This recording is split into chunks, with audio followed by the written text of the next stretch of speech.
Legg fra deg pilsen før du gjør det, da. All pilsen kommer til å knuse om du tryner. Veben?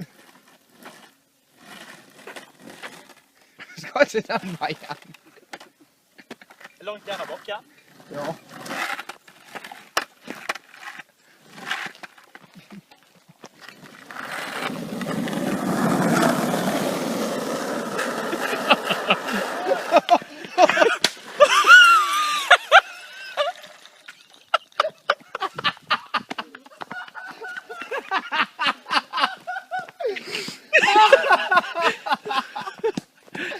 Din jævla idiot!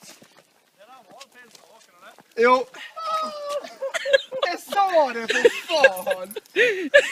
Her har du litt skum. Drikk opp den. Fy faen. Her er 3-4-5 pils av 20 da. Og du kødder med meg! Røyste opp da. Se om du har kuttet den.